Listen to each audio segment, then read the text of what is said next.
Bruce Loxman. Hi everyone, it's Bruce, and I've just gotten to the point where I can be able to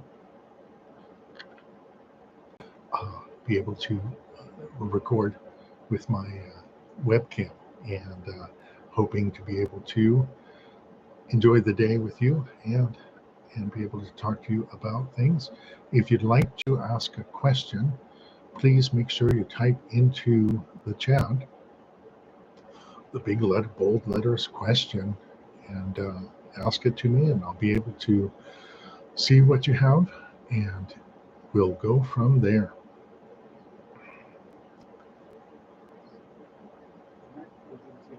Okay, my monitor is going to go and get in place, and so I appreciate your potentially being here.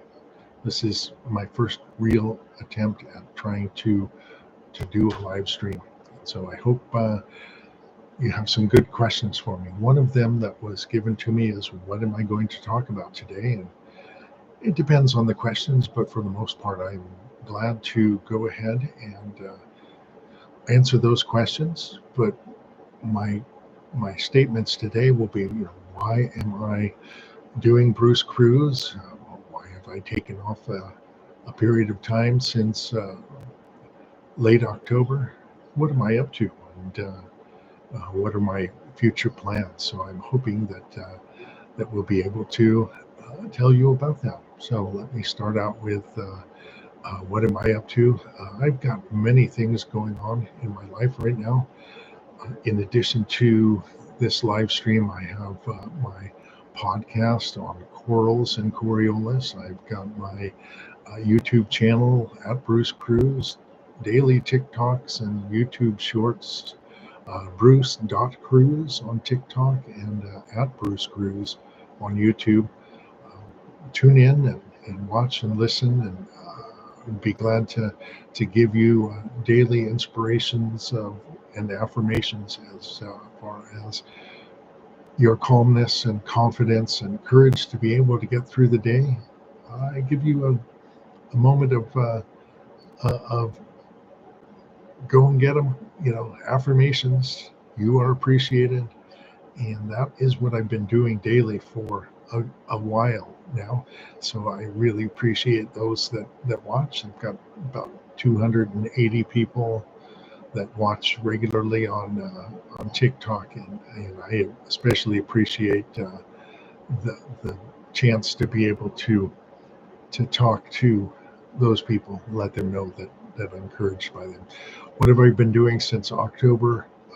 I've gone on 2 vacations this year. I went up to Washington on the Amtrak and really had a great time, the 36-hour journey, and I'll be glad to be sharing that video in a long form as soon as I finish putting together a nice narrative and be able to present it to you.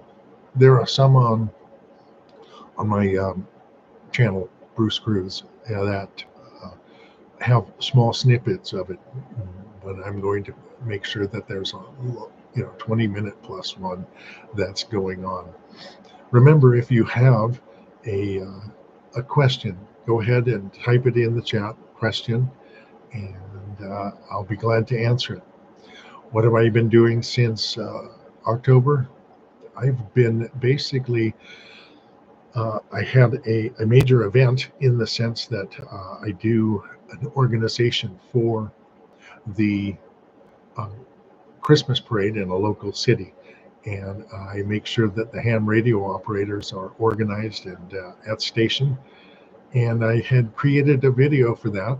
It's not one that I'm going to put out to the public, but it was for them on the procedures and protocols that we have for our radio operators.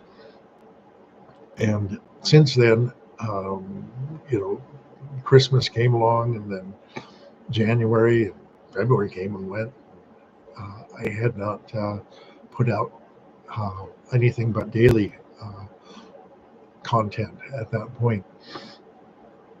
So now I'm looking forward to, and actually yesterday, was the 2-year anniversary of my first YouTube video. So I am 2 years old as a videographer. So this is my attempt at being able to give back to my audience, my Patreon subscribers, Bruce Cruz, and those that also look at and like my merchandise. Is Bruce Locksmith, but it's CACCB1 is the store on Teespring. If you want to look it up, I have some funny little hats and T-shirts and other things like that. One mug that says, "The worst day cruising is better than the best day at work." So check that out. So I'm not seeing any questions, but what am I going to talk about? And I continue to talk about that, and that is that I just look forward to making content. Let me say that I will be going on a November cruise with a group, the Friends of Cruise Tips TV. Looking forward to that great group cruise that we have. And there are some really neat people that I'm going to get to meet there. And I look forward to talking with them about channels and what they like and what was the best thing for people to do while they are streaming and while they are creating content.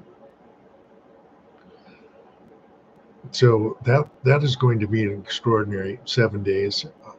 The Wonder of the Seas, I don't think I'll be able to catch all of the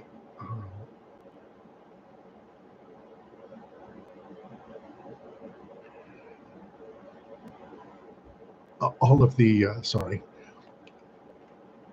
I have my phone here thinking that it's going to give me the prompts for the live stream, but it doesn't seem to be doing that for me. So, Wonder of the Seas, amazingly large ship, second largest in the ocean now. But I'm looking forward to the fact that it's so big, and there's so many good people that are going to be on there that have done so many great cruises, and I'm excited about the fact that I'll get to meet them, get to go through the Central Park, get to see the Aqua show and rock climbing wall. It's just an extraordinary experience that I'm looking forward to, and that will be my next cruise. I did go on a cruise recently, Labor Day, and that was on the Navigator of the Seas. Got my Royal Caribbean feet wet and enjoyed going down to Ensenada. Got to see my friend Tony at Las Dunas Tours. Had a lot of fun with him, joking around, and did some recording there. Have made a little video regarding that, and one of the comments is, I am looking forward to going on that cruise with me. Yeah, it's going to be so much fun. But down in Las Dunas, I got to go around and take pictures of the plaza there, which, as Tony had mentioned while I was there, is available for rent for conferences or other get-togethers. And it's a neat spot. It is literally next to the dunes, which the people have since put their houses on and used as their place of residence. Ensenada is a great place. I'd like to talk about that. And there are so many things that you can do there. The Mexican wineries in the wine valley nearby are not governed by the international wine standards. They don't necessarily put sulfites in their wine. to kill off any other yeasts other than what's pitched into the wine, so they can mix different wines together and make a really great flavor. It's worth going to the wineries. They also have neat excursions where you can see a falcon or a falconry person that has their bird there at the winery. Uh, you can drive carts around. Some of the other great things down in Ensenada are the fact that you can go to what was it, La Canadas, which is a campground which has 6 zip lines and I think 5 suspension bridges in between them. Really neat exercise to get across the places. They've got cables that will hold 3,000 pounds, so there is no weight limit when you go, and that is a great excursion to do. The other one that's neat, my wife and I had done that in, I believe it was 2015. The other neat thing is, of course, La Bufadora. You head on down, go through the shops in La Bufadora, and you get to watch the blowhole, one of 3 major blowholes in the world. Uh, Australia has one, and La Bufadora. And I know there's a smaller one at Cook's Chasm in Oregon, but I think there's one down South America where the spray comes up quite vigorously from the Pacific swells. Other than La Bufadora, can't really do the horseback riding, being allergic to horses, but that seems like it would be a fun excursion.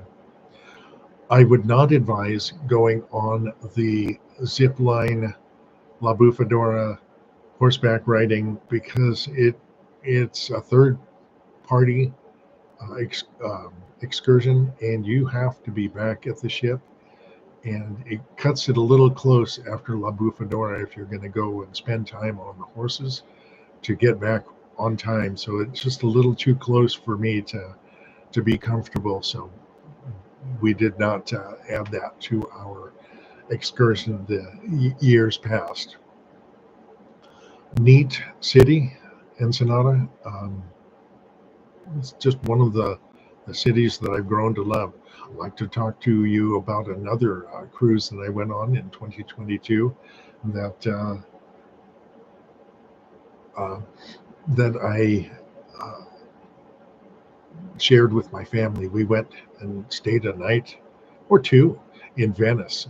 The 19-hour flight over it was devastating, especially when you go from LAX to Copenhagen, spend 6 hours in Copenhagen, and you then have to fly down to Venice in the afternoon, late afternoon, early evening. We checked into our B&B in Canal Regio, and we were able to spend the night and then spend Saturday and walked around and got used to the timing. My son had already been used to the timing because he worked nights, and so the 9-hour difference was just spectacular for him. Being ahead, he and I walked over to the Rialto Bridge, and that was a fantastic trip. He told me afterwards, you were stumbling along like you had been on the rack for 19 hours. And well, basically it kind of felt like that. Economy seats and all with no leg room. The next day then we got to drive from Venice over to Trieste. It was an absolutely clear day. Driving out of Venice across the bridge was just spectacular. Going up the highway, I guess it would be expressway in the Italian roadway system. Got to see the Dolomites all the way from the south and east, or south and west, and up to the north and east. Just spectacular mountain range on the Italian side of the Alps. When we got to Trieste, got down to the ship, boarded relatively quickly with only a hiccup that I had produced because I wasn't exactly sure where our passports were, which was not so good. You kind of need to be able to identify yourself. But we got on the ship, the Oosterdam, enjoyed the sail away party, and had a great time. Then we went down to our first stop was at Split. Noticed while we were there, we did some really great walking and playing on the beach. Noticed while we were there, the excursion that we wanted to go on was going up to a river and being able to kayak or paddle or canoe down the river was actually available by a third party. Had we known, we could have walked out and gotten that fairly early in the day and been done and gotten back. Next time I'm in Split, that's what I'll do. We then went down to Mykonos and walked around the port at Mykonos a little bit, bought some items, and enjoyed looking at the Oosterdam from the dock. So therefore, we were in Greece at that point. The next place we went to was Rhodes, and I had gone out on an excursion on Rhodes, and it was all the way around the north and east side, and then back down. And I walked through the castle that was used for Game of Thrones, and then I walked back to the ship, and my kids wanted to go out, so we walked out, and we spent the day going up through the fort and into the castle again, and I walked through it once more. Took lots of video and pictures, and would love to put that back together again, have another video for people. So I'm hoping that well, after that we went over to Turkey, and my family and I walked through the Ephesus, which Ephesus 4, which was the one that overlooked a bay that could have ships come in, and it was just amazing to see the cobblestone streets that millions of feet had walked over. Alexander and Cleopatra, no, Mark Antony and Cleopatra rode their horses down the street. It was an incredible view, incredible journey to be able to see. And then after that, we went to Athens, and we did a night and we had dinner in the sky with the Dinner in the Sky group.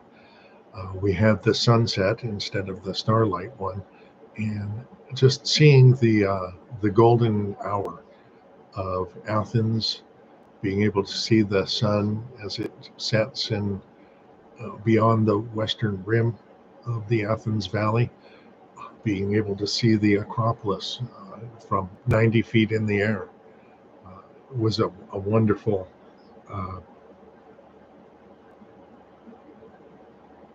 it's a wonderful view, and it was a great experience.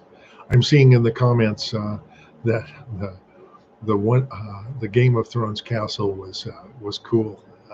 Thank you, Josh, for the continuing comments, and I appreciate that. So let's see, what else have I done?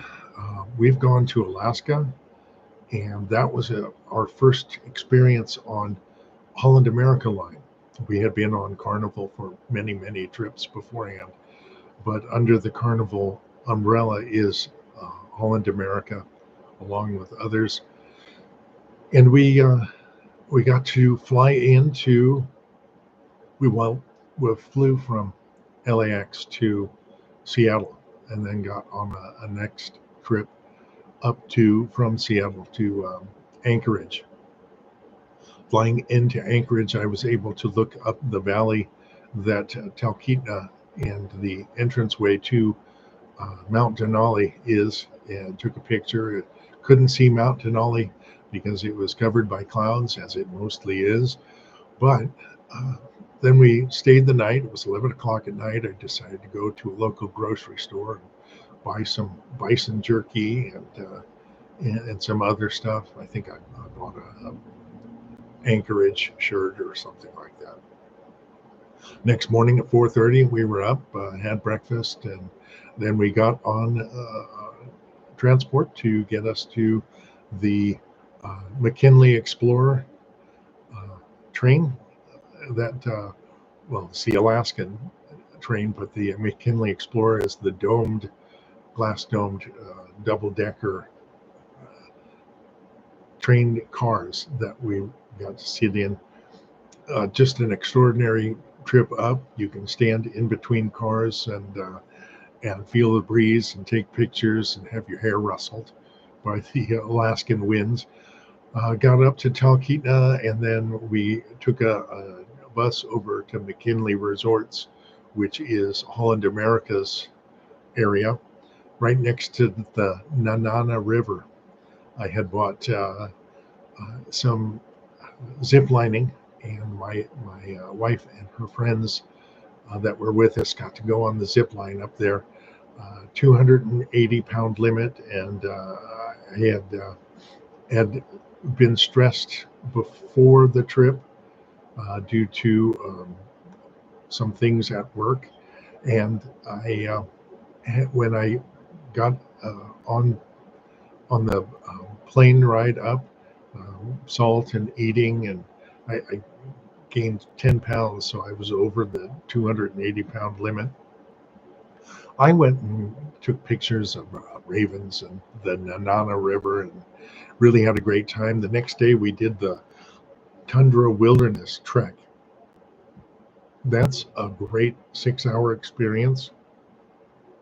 You drive in to be able to see Denali, but along the way, the glacially carved areas that are either state park or national park, they've got millions of acres that are the migration route for elk and other animals to go from the plains near the Bering Strait down into an area near Mount Denali. One place has thermal hot springs, and the animals actually go in that area to keep from having too much exposure to the minus 50 degree temperatures. Then we then made it up to Denali, and on the right hand side of Denali we were able to see the North Peak. Denali's peak itself, only 800 feet taller than the North Peak, was shrouded in clouds, and it looked like clouds were going to cover the whole mountain after us. And so we got to see the North Peak. That was exceptional. 2,200 feet, 2,200 feet, excuse me. Just incredible looking at it and seeing the bare slopes below the, not bear as in growl bear, but bear as in rock. Below it was exceptional in that it was as tall as the mountains in my local area, 10,000 feet, and then there was 10,000 more on top of that. So I really enjoyed going to see that. Then we started our bus tour down to Seward. Just so many beautiful things to see in Alaska. We even stopped by the World War II memorial site, and I took pictures of that.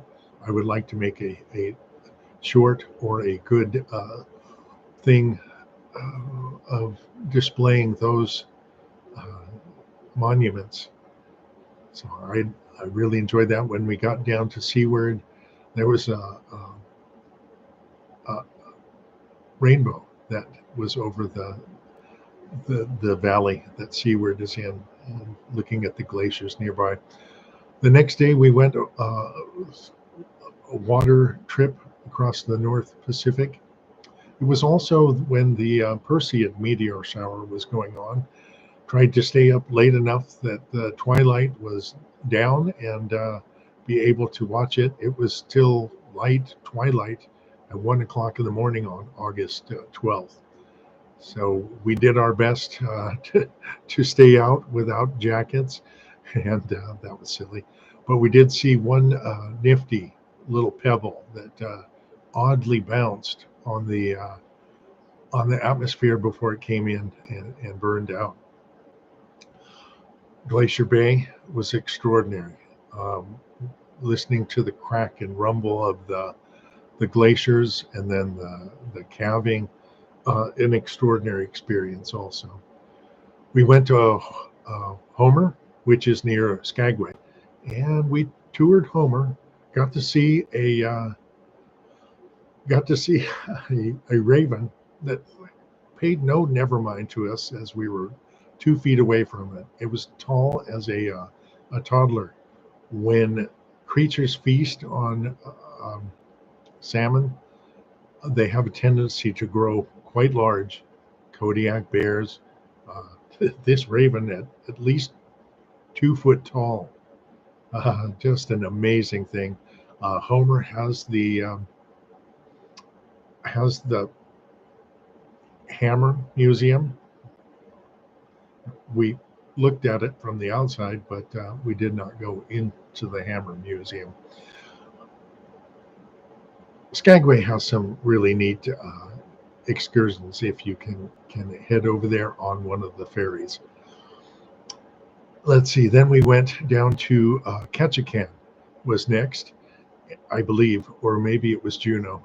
Um, Juneau, we were supposed to have a float plane tour over to the Taku Glacier, but it was raining like the dickens, and all kinds of waterfalls were coming off of the hillsides, and we ended up going up the Mount Roberts Vernacular, and then over to uh,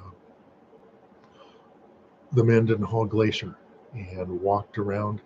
The Nugget Falls was so was raging so much that it covered the sand spit that you usually see underneath it, and it was just an extraordinary experience to be able to see the blue of the Mendenhall Glacier and the liquid of Nugget Falls in the same area. Just mind-boggling.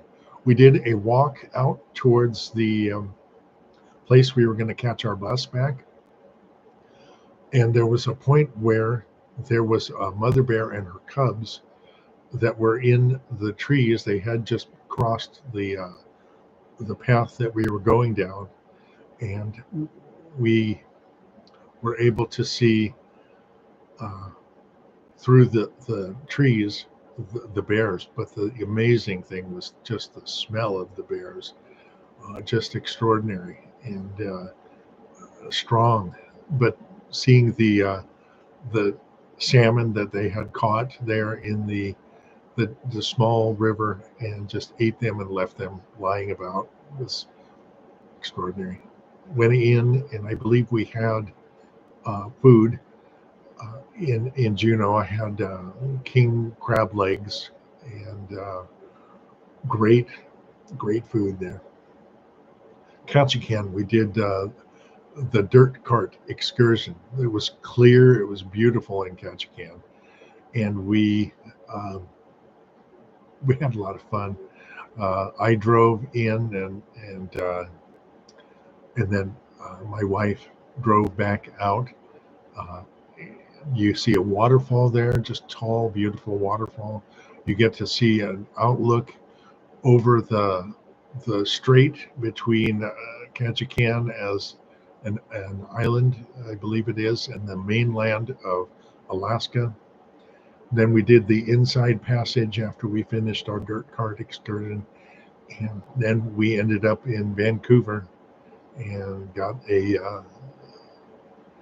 shuttle over to um, the Vancouver airport and waited a long 6 or 7 hours before our flight back to um, LAX. So that was a great experience also. So here we are at 30 minutes, and I hope that this has been a great live stream. I've talked to you about my experiences in cruising, my hopes for cruising coming up, and the next live stream I'll be able to answer questions about what are my other future hopes and dreams for this channel. May you have a great day. May you have calmness and confidence in the week ahead. And I hope things go well for you. Farewell for now.